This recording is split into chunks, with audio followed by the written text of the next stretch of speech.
Well, thank you all for coming. Thank you all for having such interest in this story.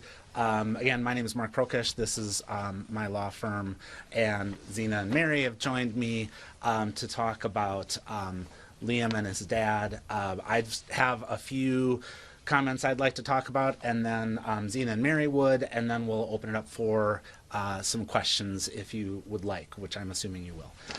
And so I just want to talk a little bit about what happened and then go in from there. Zena and Mary may have more specific details about what happened since I came in the next day to look at the legal perspective of this. Back up a little bit as far as perspective. Liam and his dad did enter the United States at a port of entry to seek asylum through the CBP-1 app at the Brownsville border crossing. So they did everything right when they came in. They used the app, they made an appointment, they came to the border and presented themselves to Customs and Border Patrol. They've shared all of their information with the government, and they were following the process. They were just trying to secure safety and persecution for their family from their home country. But ICE didn't care about the fact that they had those pending claims and then just arrested them. And again, Zena and Mary can go through the details of that if you have questions about that.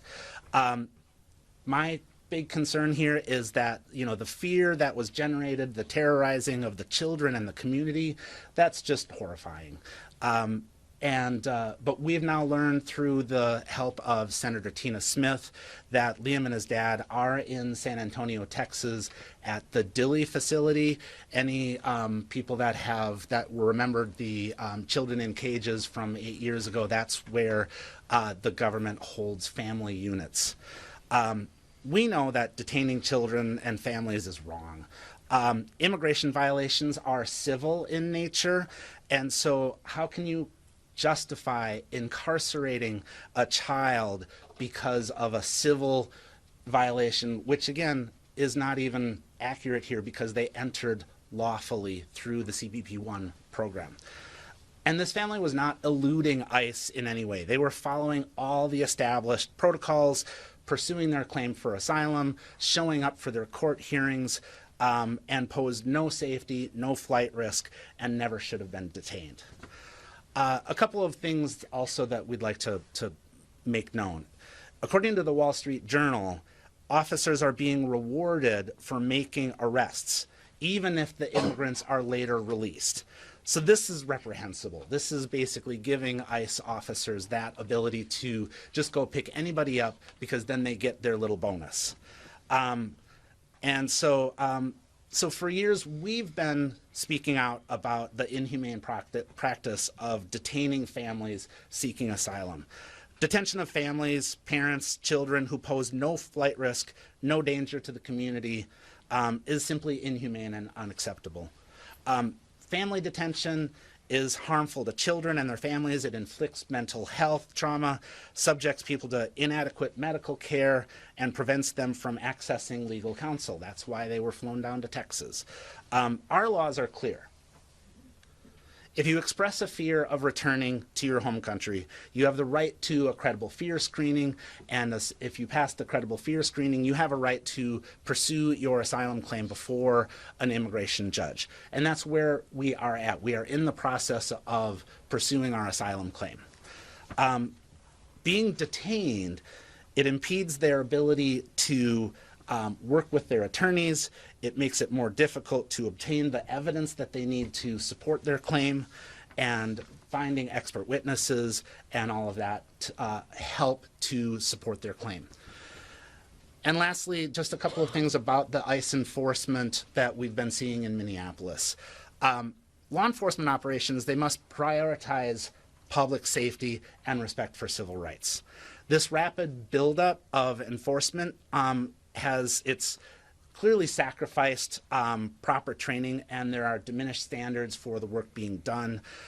Putting armed personnel in the field with insufficient preparation, it just raises the likelihood that things are going to go badly.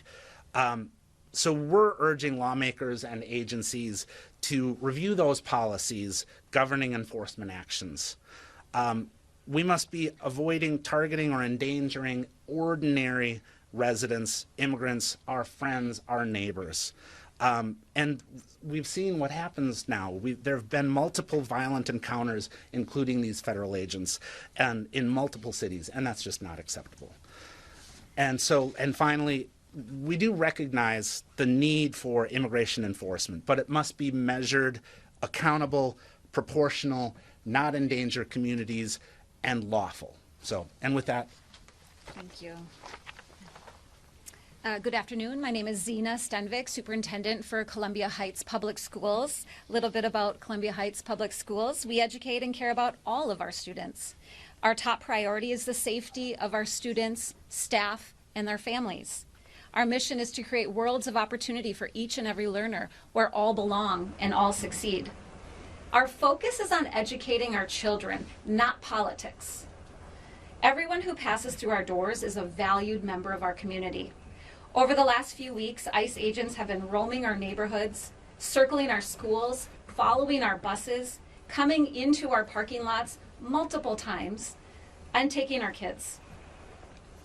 So over the last few weeks, I've kept my head down and focused just on supporting our school district, our families, our students, our staff. But as of this week, 4 of our students have been apprehended and taken away by masked and armed ICE agents with no identifying badges.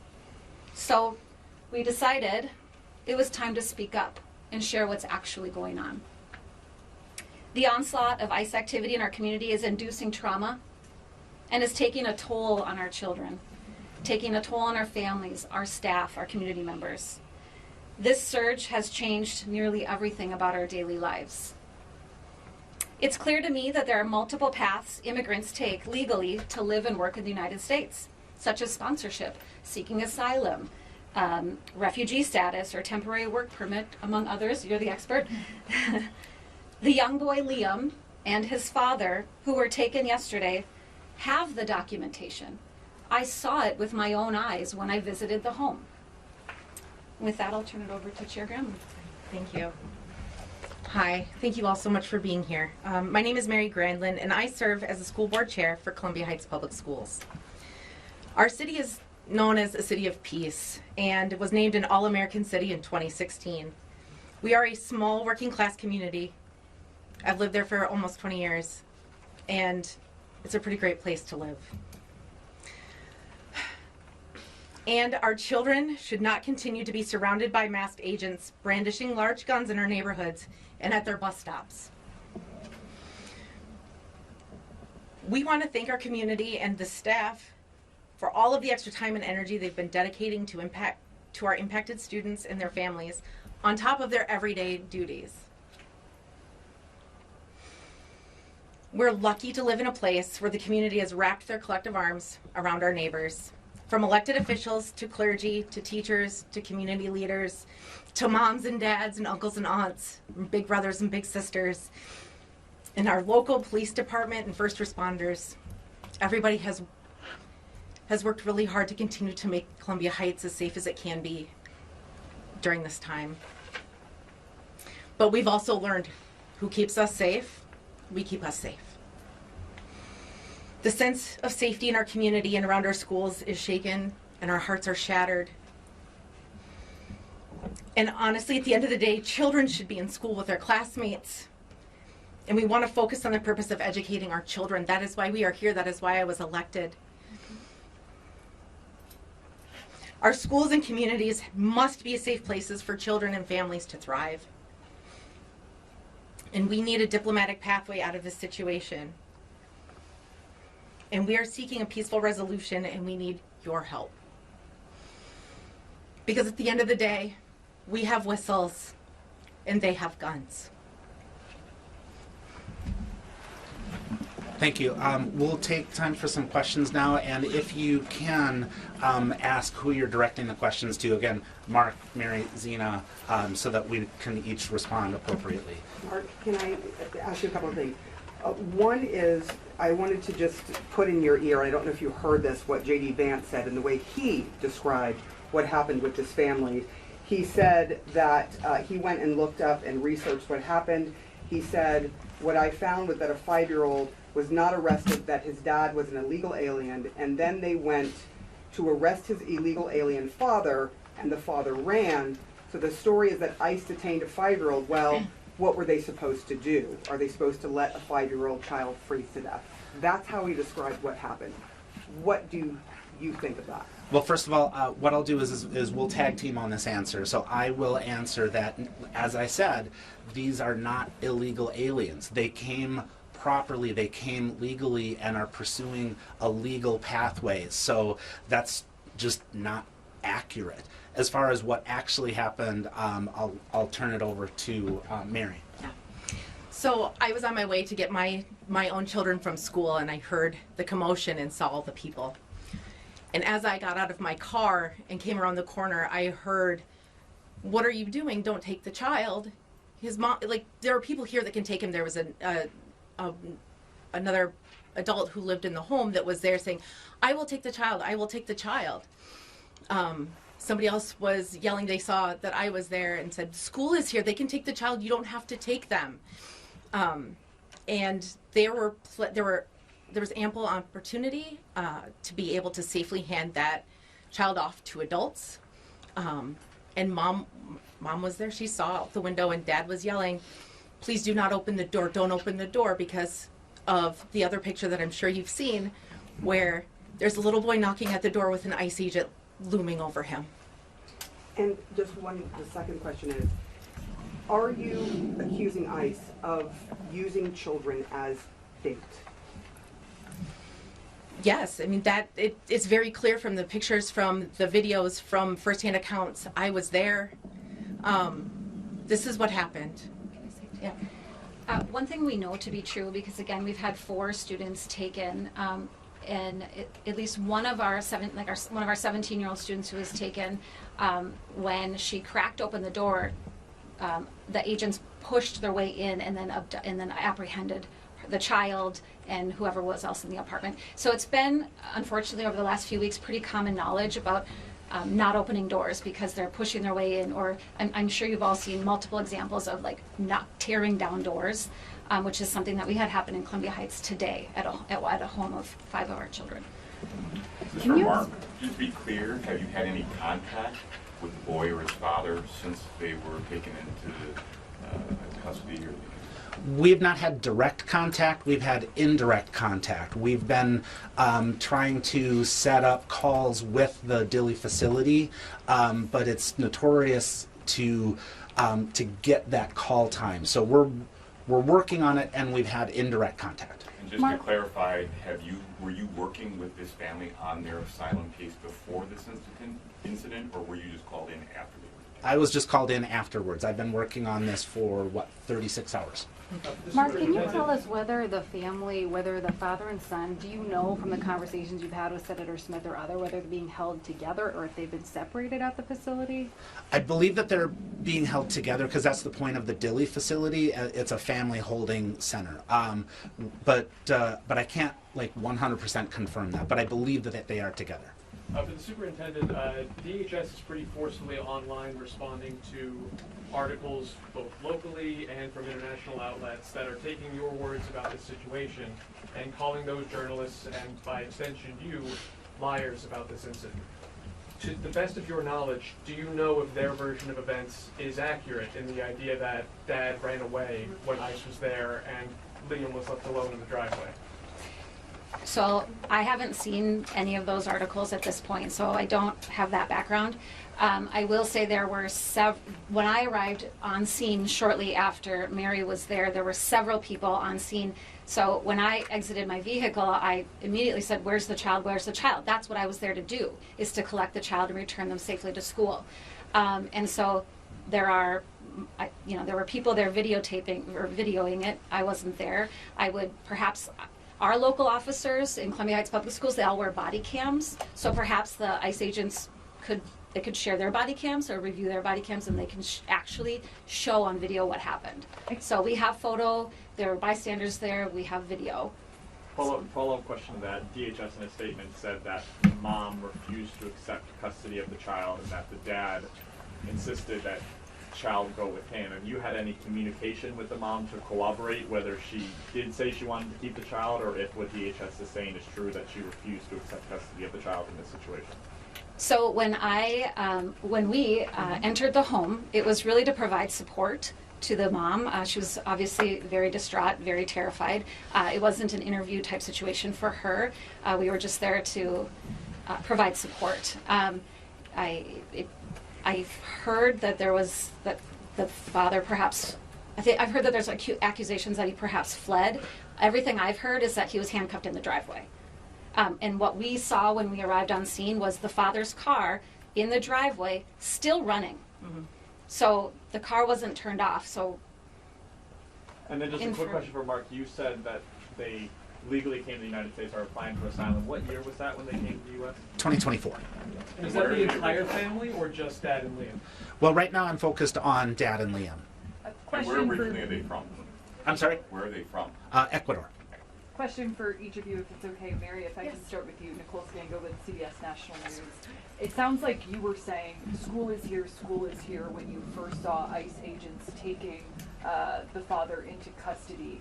Were you agreeing to accept the child, and can you describe the scene in which other adults were ready and able to take that child? For sure. So when I arrived, another community member, again, we're a very small community, so we know our neighbors very well.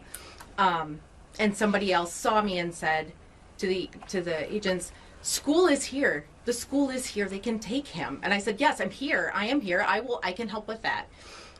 You offered to take him, and you saw ICE agents drive away with Yes. the 5-year-old boy. Yes. And then I held another community member in their front yard sobbing.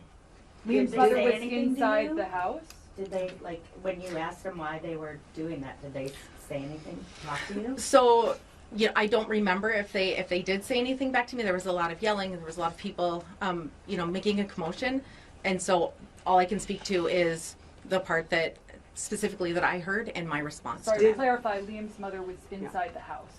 I believe so, yeah. Okay, Did and she question- say she wanted her child? Was she clearly, obviously saying, just leave him with me? Again, I was not at that door when that was, as they were putting him in the vehicle and leaving. Question for Mark. DHS officials have said that the father abandoned this child. How does that differ from what your understanding is? You said that they were being held at Dilley. What is your understanding of the conditions in which they're being held? Do you know if Adrian Conejo Arias has any sort of criminal record to speak of? I understand you were saying he was in the asylum process. Sure, I'll take those in reverse order. To my knowledge, I had looked through the Minnesota criminal database and found nothing. So no, there's no crimes here that the family has ever done. And just to go back, so they are, again, Dilley is a family detention center, and I don't know the exact conditions. We have people that are going to be going and trying to visit them there to You check think they're being held together, but you don't know for sure. Correct. I do not know for sure. I'm assuming so because the federal regulations require that. So I just have to assume that they are following those regulations. And just lastly, for Zena, you described how 4 different children have now been taken into custody by ICE from your school district. Correct. What is the feeling right now among students, among parents, among teachers? And can you describe the scenes that you alluded to earlier of ICE agents in parking lots and circling school buses? Sure. ICE agents came onto our property, our high school property, yesterday afternoon when we were preparing to speak. And obviously we have school district video of that. My understanding is they were on site for about 10 minutes. And what they did is they came into our parking lot and then went into, we have an enclosed loading dock. So you sort of have to go under a portion of the building, which they did, to an enclosed loading dock. There were some staff members out there, some admin, who spoke with them and asked them if they had any business there, and eventually they left after about 10 minutes though. And so unfortunately, right above that loading dock, there's a large bank of windows, and a lot of our students were up there and saw it. And so I think there's a video, some student put something on social media. Watched ICE agents Yes, outside their yes, school. because it happened during passing time. So students were in the hallway. Question for Mark. What are the odds that they're able to come home even if they continue to face some sort of legal scrutiny over their asylum case? So we're looking at our legal options to see if we can free them either through some legal mechanism or through moral pressure. So we're hopeful. I mean, we have to be hopeful. Mark, is the mother, did she not come out because she was concerned she would be grabbed by ICE, or do you? I would presume that, yes. Mark, I just have a question for you and then the superintendent as well. Do you know if Liam's parents had DOPA forms and who was listed on them, whether it was a family member, relative, friend? And how, as a school district, are you set up to handle situations where minors' parents are detained? Is that something where you have policies in place where school district representatives can take custody of the child? Are you legally able to do that if you're not listed on the DOPA form? I don't know yet if they do, because again, I've only been working on this for about 36 hours and we've had more pressing issues, so that's the next level of our communication with the family for that.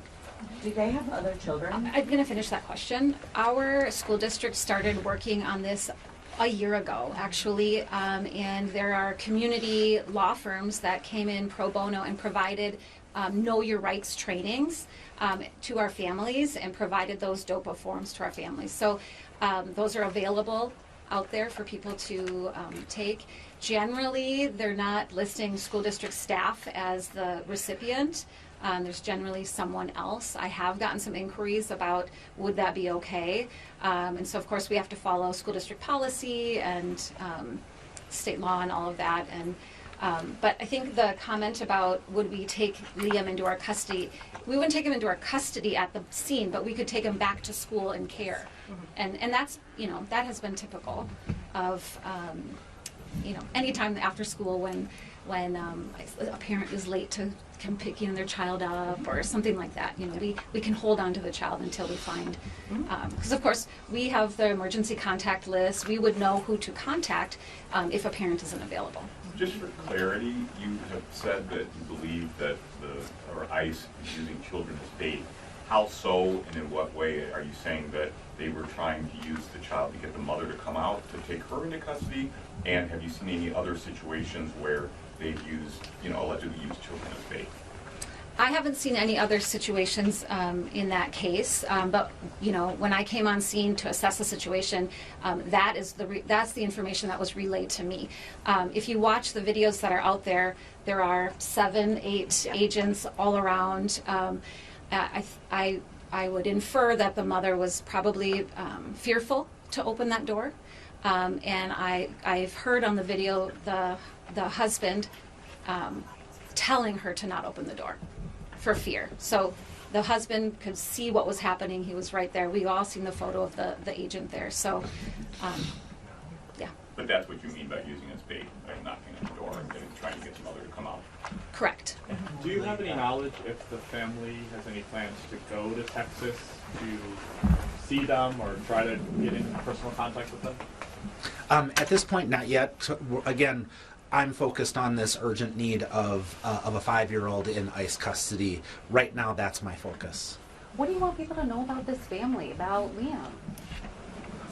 Well, we had the opportunity to talk to his preschool teacher yesterday, and she said he was just a wonderful child, a great student, that she and the classmates miss him.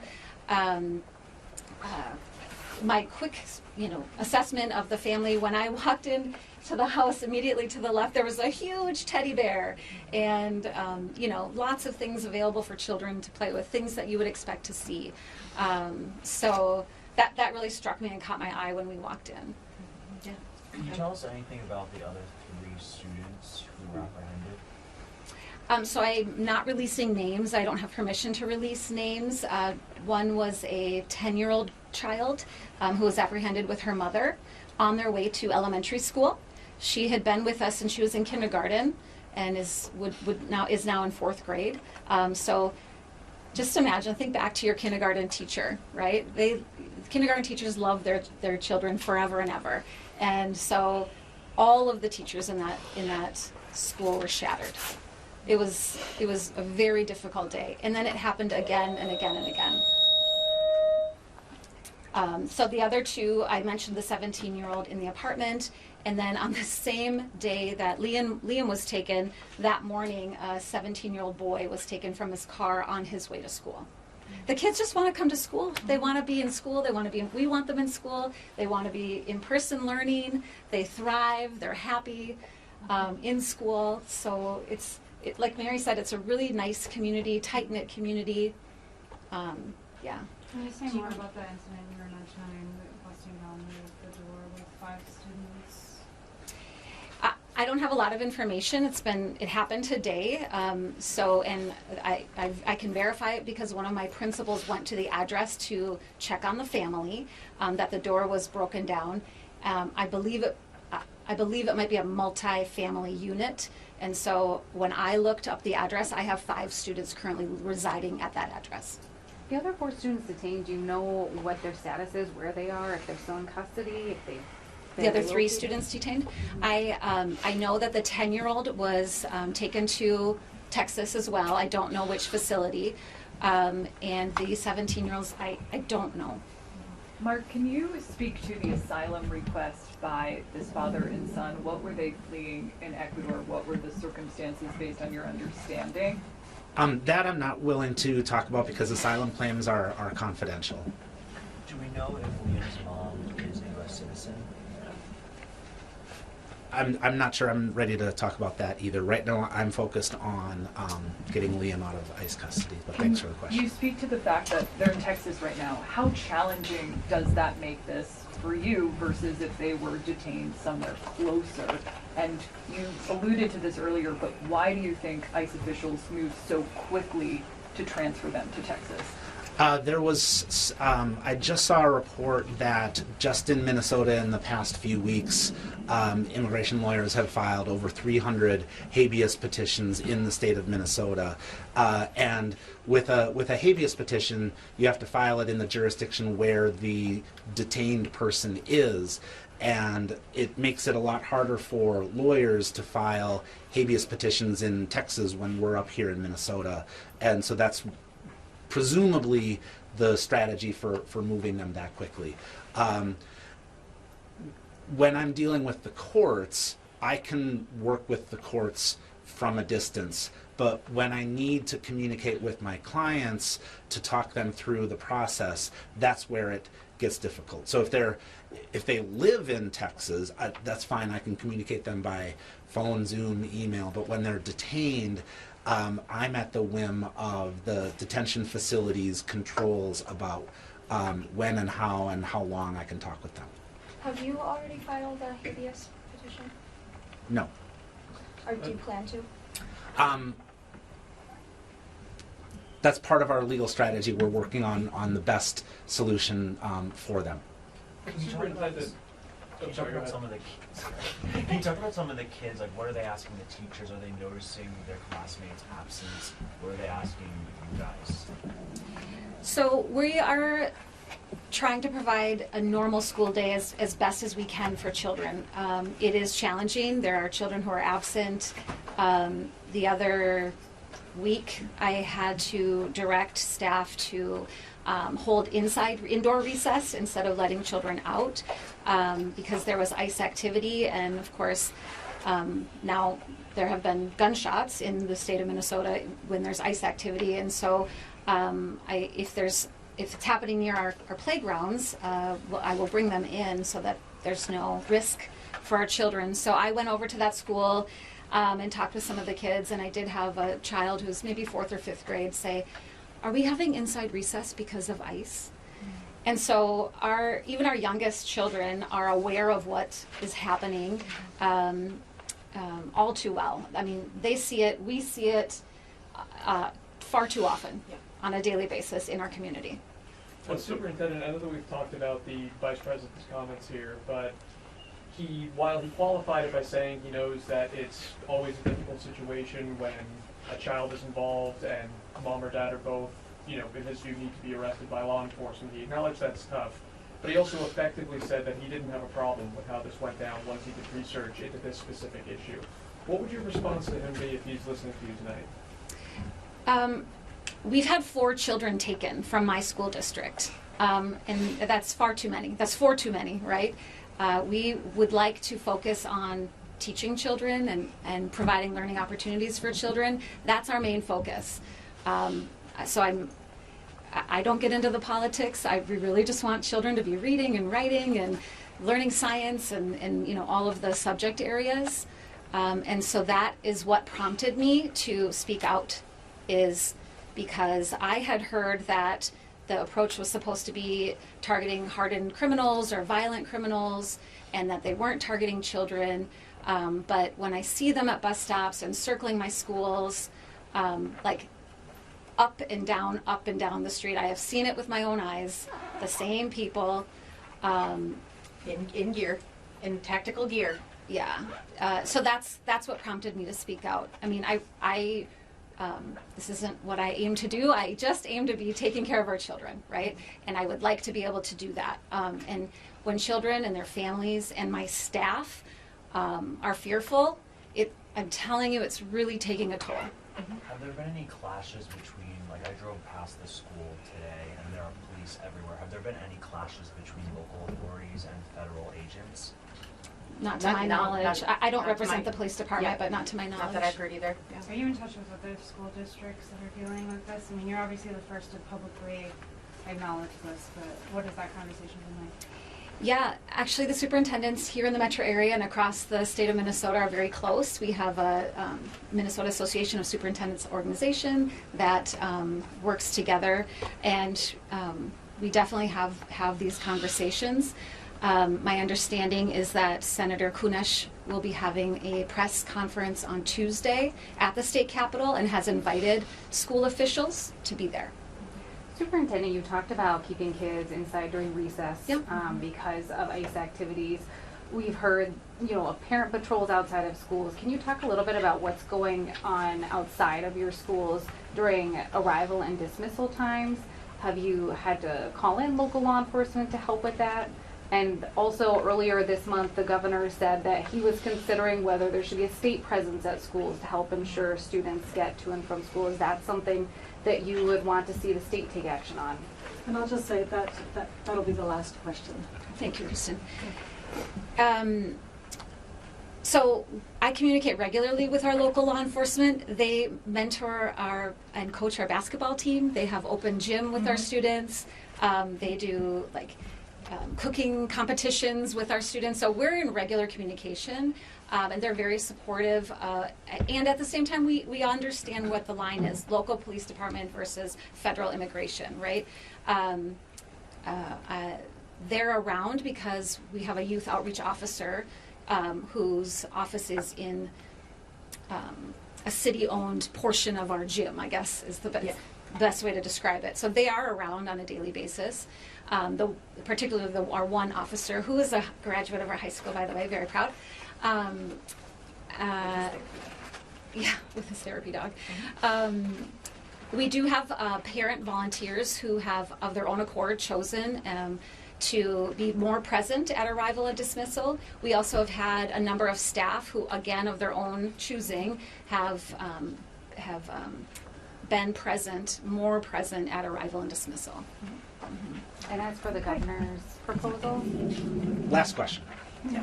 Just in terms of the piece about earlier this month, the governor suggesting a state presence, is that something you would welcome? What I'm requesting is a peaceful resolution to the situation.